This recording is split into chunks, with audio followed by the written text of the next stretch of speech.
est-ce que ça a une importance quand on arrive le tout premier sur le ring, quand il n'y a pas eu de combat avant, pour un peu créer l'atmosphère, l'ambiance, sentir, avoir des repères, est-ce que ça compte? Bien vu, c'est vrai que c'est jamais facile d'entamer une soirée. Faut faire attention à ne pas se faire cueillir à froid parce que oui, l'ambiance de la salle participe aussi à la performance de l'athlète. Donc en effet, faut être vigilant quand on passe dans les premiers. Pour ma part, ça n'a jamais été un avantage. J'ai toujours préféré passer un peu plus tard dans la soirée. Mais quand il a fallu le faire, j'ai toujours été très vigilant et je pense que les deux l'ont été. Et surtout avec la possibilité d'être éliminé, ça peut peut-être inhiber un petit peu sur une première reprise. Tout à fait, cette épée de Damoclès qu'on a au-dessus de la tête, de se dire bah mince, si je perds, c'est fini pour moi. Donc oui, il y a toujours cette petite pression en plus de se dire voilà, je dois gagner, mais en même temps, si je gagne, j'ai encore le combat en 5x2 derrière. Donc voilà, tous ces petits paramètres qui restent dans la tête des boxeurs et qu'il faut savoir gérer. Ça va peut-être moins être le cas sur notre deuxième combat, toujours en moins de 60 kilos. Et là, on va avoir une opposition de style aussi extrêmement intéressante, puisqu'on aura l'Ukrainien Orlov Nikita opposé au Belge Hicham Moujtahid. Là, on va avoir à peu près la même taille, mais pas non plus la même expérience dans ce genre de combat, avec l'Ukrainien Mislav Orlov Nikita qui n'a combattu que, j'ai envie de dire, 9 fois, enfin 10 fois pour 9 victoires, dont 3 par KO. Là on a tout de même une belle bête d'1m76. Tout à fait. Et là, celui qui entre sur le ring, c'est Hicham Moujtahid, le Belge, champion du monde K1, donc un client avec un gros palmarès, 53 combats, 43 victoires, 13 KO. Et comme vous le disiez, Julien, il va être opposé à Vladislav Mikitas, qui a un plus petit palmarès, un peu moins d'expérience, qui est aussi plus jeune, qui est là pour qui allait dans l'ombre et qui est là pour prouver sa valeur et montrer au public qu'il n'est pas là par hasard. Donc j'ai pu voir des images des deux tireurs. Les deux savent bien boxer. Je dirais que Hicham a néanmoins beaucoup plus d'expérience, le Belge a beaucoup plus d'expérience, et notamment l'expérience des grosses soirées, qu'il a pu boxer dans des grosses organisations. Donc plus d'expérience, plus de maturité. Maintenant, l'Ukrainien a tout approuvé ce soir, on va voir ce qu'il en est.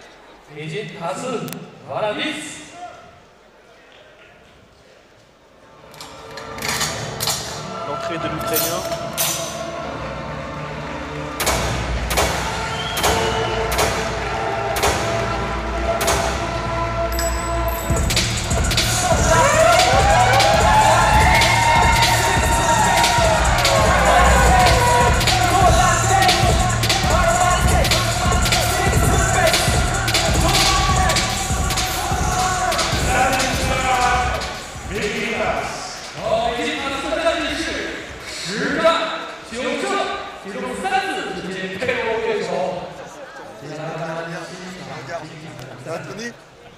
D'abord, les deux qui ont quand même été champions du monde K1. Tout à fait. Donc, et l'Ukrainien qui a été aussi champion d'Europe de Muay Thai, donc un pur produit de la boxe thaï. On sait qu'il y a des passerelles entre le K1 et la boxe thaï, même s'il n'y a pas trop de saisie en K1, ils ont l'habitude de mettre les genoux, armes qu'ils n'auront pas ce soir. C'est aussi des très bons kickers, hein. Ils savent tout le jeu de jambes, tous les appuis nécessaires pour mettre des frappes puissantes en jambes. Ils ont tous patrimoine en eux, donc on va avoir une belle opposition. Avec, comme je le disais, une plus grosse expérience pour Moujtahid, le Belge, qui a vraiment beaucoup de combats, une grosse expérience, une belle expérience des grosses soirées. Le Belge, gant rouge, point rouge, l'Ukrainien, gant bleu, donc point bleu. Première reprise. Premier touché pour l'Ukrainien. Là on voit qu'il n'y a pas trop de déplacement, ils sont bien sur leurs appuis, bien ancrés au sol.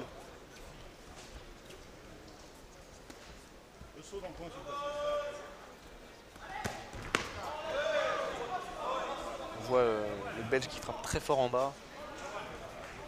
Je pense qu'ils ne doivent pas avoir trop l'habitude de tourner de boxer avec des chaussures.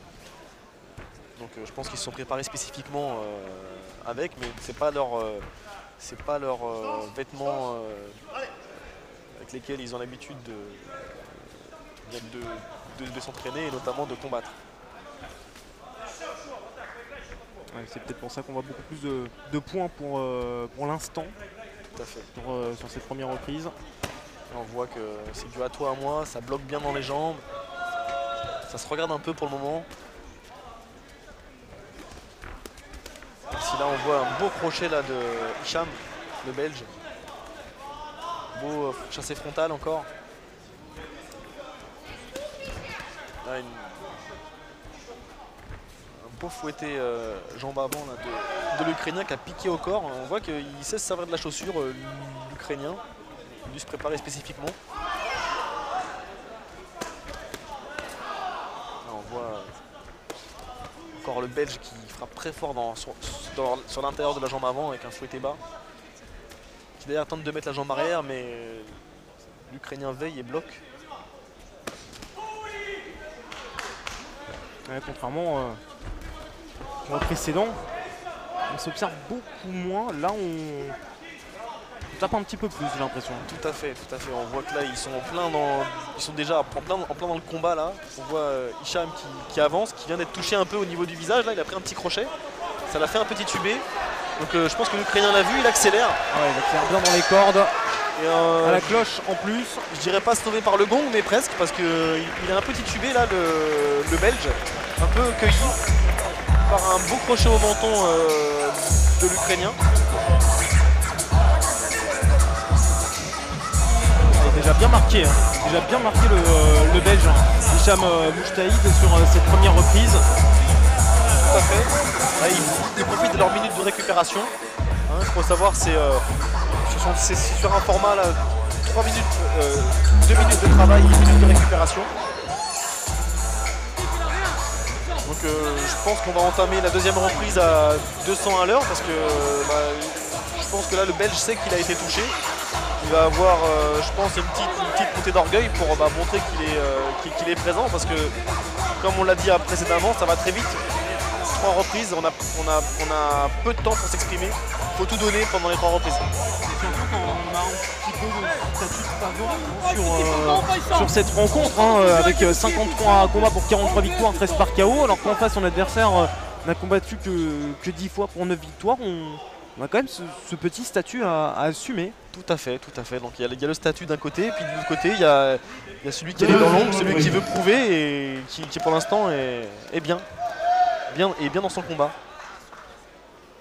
On a senti un peu plus d'intention du Belge là sur ce début de deuxième reprise. Ah, mais on voit quand même rapidement il est dans les cordes. Hein. C'est ça, et on voit l'Ukrainien là qui tout à l'heure reculait, maintenant a pris un petit ascendant. Il s'est donné confiance. Attention à ne pas faire un excès de confiance, parce que je pense que l'expérience du Belge pourrait le rappeler à l'ordre. Ah, le Belge a encore pris un uppercut.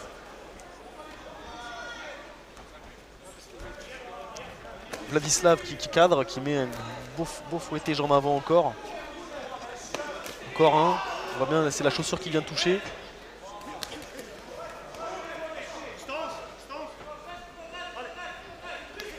Attention, quand l'arbitre dit distance, il faut rester vigilant parce que ça repart tout de suite. L'Ukrainien qui vient de mettre un sacré crochet.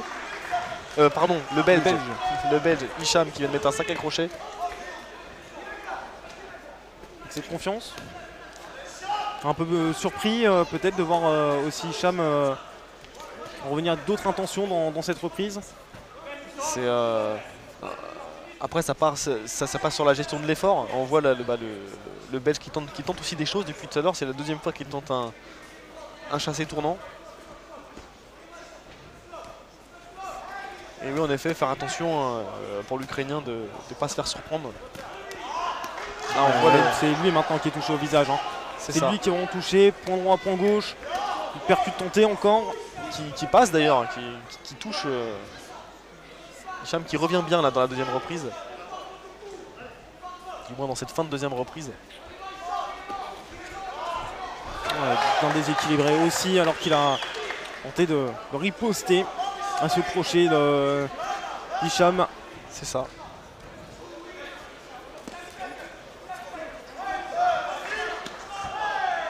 Ouais, le rouleau compresseur est reparti. Là, c'est encore une fin de reprise où on a l'un des deux tireurs qui finit dans les cordes, sauf que cette fois-ci, c'est Hicham qui envoie l'Ukrainien Vladislav Nikitas dans les cordes. Tout à fait. Là, c'était un début de reprise, un début de deuxième reprise à l'avantage de l'Ukrainien et qui a progressivement chaviré pour, entre guillemets, le Belge a bien récupéré. On a vu qu'il a bien récupéré de sa petite alerte de la première reprise et qui reprend un peu l'avantage sur le combat. Et la troisième reprise va encore une fois être extrêmement importante. Vu comment le Belge Hicham Mouchtaïd est bien revenu dans ce combat. Tout à fait. Là on voit le coach belge qui donne des conseils à son tireur. Et je pense qu'il lui dit que là ça va se jouer maintenant, quoi. Il va falloir que la troisième reprise, comme pour le combat précédent, la troisième reprise doit être décisive. Parce que je pense après sans peut-être que je me trompe, mais je pense que pour le moment il y a un petit avantage pour l'Ukrainien. À voir si dans la troisième reprise le Belge va vraiment faire inverser la tendance, comme il a pu le faire en fin de deuxième reprise. Et dernière reprise.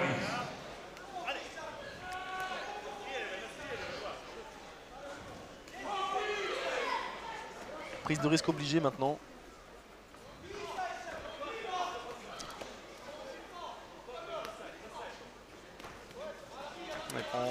Pas trop de risque pour l'instant. Le Belge, hein, c'est vraiment l'Ukrainien qui se livre un petit peu. Ouais, mais on voit le Belge qui bloque bien et qui touche. Donc pour l'instant, techniquement, il est là. Là, on voit qu'il bloque, il riposte tout de suite derrière. Là, on voit qu'il touche avec un direct. Hicham serre, il cadre. On voit que ça frappe. C'est vraiment sur son cadrage et ses ripostes hein, qui peut faire la différence. L'Ukrainien prend beaucoup plus hein, ce combat à son compte. C'est ça. Il est beaucoup moins précis sur ses touches aussi là, l'Ukrainien. Non, tout à fait. Il est beaucoup moins précis. On voit Hicham là qui place encore un uppercut, qui touche, qui prend un peu l'ascendant psychologique sur cette fin de combat. D'un point de vue efficacité, le Belge est plus efficace. Là, on voit qu'il avance, il met des touches.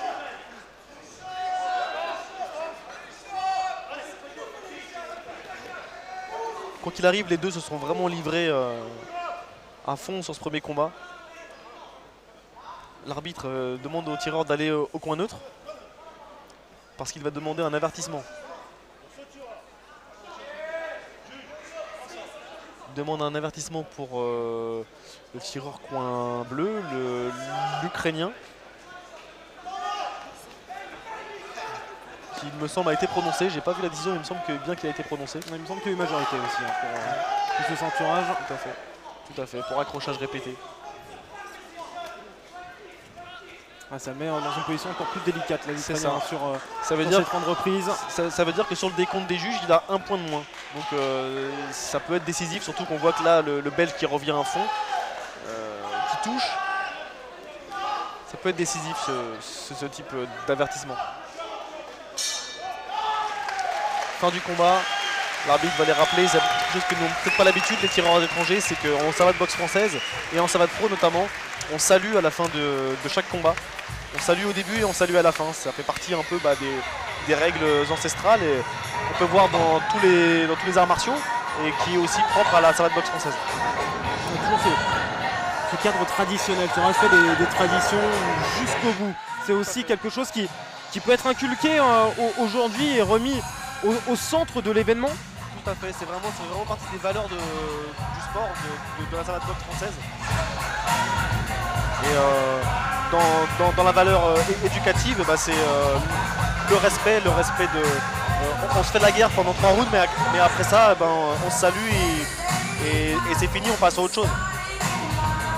Et juste avant de se saluer, on a vu le tireur ukrainien Nikitas de suite lever les poings.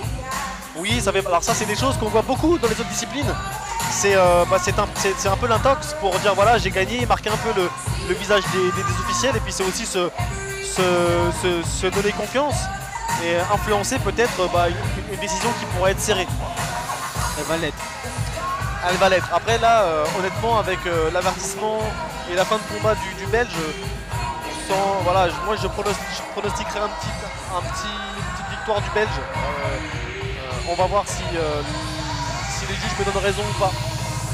Ouais, surtout que l'Ukrainien, déjà sur la fin de la deuxième reprise et sur la troisième dans l'ensemble, était beaucoup moins mobile, plutôt pris dans les cordes. Tout à fait, il a surpris en touchant le Belge fin de première reprise, mais à côté de ça, le Belge a fait un bon combat. À l'unanimité des 3 juges. Et on a donc également le droit de disputer la finale KFWC des moins de 60 kg. Le poids rouge, le Belge, Hicham Boshaï. C'est bien Hicham qui remporte donc ce combat. Et effectivement, la fin de ce combat avec cette troisième reprise où l'Ukrainien prend cet avertissement. Tout à fait, donc les juges m'ont donné raison, en effet c'est bien Hicham qui gagne à l'unanimité. Donc voilà, je pense que c'est mérité, c'est la décision qui était attendue.